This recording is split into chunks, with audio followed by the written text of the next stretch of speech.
నమ్మి నానబోస్తే పుచ్చి పుర్రెలైనట్టు తెలంగాణ పగ్గాలు రేవంత్కు అప్పగిస్తే రాష్ట్రాన్ని సర్వనాశనం చేస్తున్నాడు.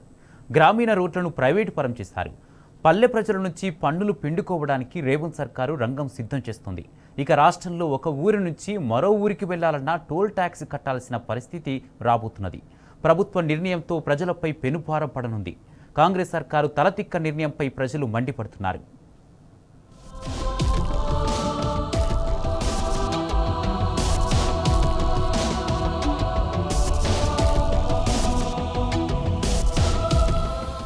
గ్రామీణ రోడ్లను ప్రైవేట్ పరం చేయడానికి ప్రభుత్వం కసరత్తు చేస్తోంది. పల్లె ప్రజల నుంచి పన్నులు పిండుకోవడానికి రేవంత్ సర్కార్ రంగం సిద్ధం చేస్తోంది.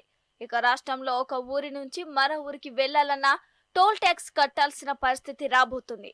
R&B శాఖ పరిధిలో 12,000 కిలోమీటర్లు, పంచాయతీరాజ్ శాఖ పరిధిలో 17,700 కిలోమీటర్ల రోడ్లను హైబ్రిడ్ యాన్యుటీ మోడల్ విధానంలో నిర్మించాలని సీఎం రేవంత్ రెడ్డి ఆదేశాలు జారీ చేశారు.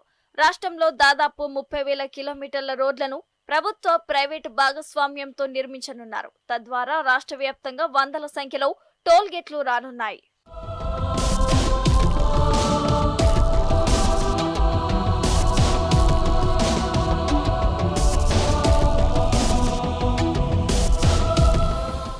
సాధారణంగా రోడ్ల నిర్మాణంలో 2 రకాలుంటాయి. మొదటిది EPC. దీన్ని ఇంజనీరింగ్, ప్రొక్యూర్మెంట్, కన్స్ట్రక్షన్ విధానం అంటారు. ఇందులో ప్రభుత్వం డబ్బులు చెల్లించి ప్రైవేటు సంస్థతో రోడ్ల డిజైన్లు, నిర్మాణం చేయిస్తుంది. నిర్వహణ బాధ్యత ప్రభుత్వమే చూసుకుంటుంది. రెండవది BOT. దీన్ని బిల్ట్ ఆపరేటర్ ట్రాన్స్ఫర్ విధానం అంటారు. అంటే ప్రైవేటు కంపెనీలు రోడ్డు నిర్మించి కొన్నేళ్ల పాటు టోల్ గేట్ల ద్వారా ప్రజల నుంచి పన్నులు వసూలు చేసుకుంటాయి. నిర్ణీత గడువు ముగిసిన తర్వాత ఆ రోడ్లను ప్రభుత్వానికి అప్పగిస్తాయి. ఈ 2 విధానాలను కలుపుతూ తెర మీదకి వచ్చిన విధానమే హ్యామ్. ఈ విధానంలో రోడ్ల నిర్మాణానికి అయ్యే ఖర్చులో ప్రభుత్వం 40% ఖర్చు భరిస్తే ప్రైవేట్ కంపెనీలు 60% భరించాల్సి ఉంటుంది.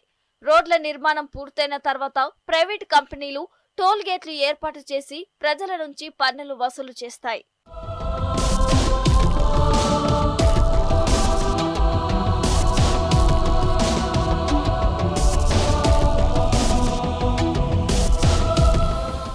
హ్యామ్ విధానాన్ని National Highways Authority of India కొన్నేళ్లుగా అమలు చేస్తుంది. Delhi Meerut expressway, Purvanchal expressway ఇలాంటివి హ్యామ్ విధానంలోనే నిర్మించారు. Nagpur, Mumbai Samruddhi expressway, Lucknow, Ayodhya expressway, Raipur, Visakhapatnam expressway ప్రస్తుతం నిర్మాణంలో ఉన్నాయి. హైవేలకే పరిమితమైన ఈ విధానాన్ని రాష్ట్ర ప్రభుత్వం ఇప్పుడు గ్రామాలకు విస్తరించాలని నిర్ణయించింది. తద్వారా ప్రస్తుతం రాష్ట్ర రహదారులకే పరిమితమైన టోల్ గేట్లు సమీప భవిష్యత్తులో గ్రామాల్లోనూ వస్తాయని చెబుతున్నారు. 3 ఏళ్లలో రోడ్ల నిర్మాణం పూర్తి చేయాలని సీఎం ఆదేశించారు. అంటే 2028 నుంచి ఊరు దాటాలంటే ట్యాక్స్ కట్టాల్సి వస్తుందన్నమాట.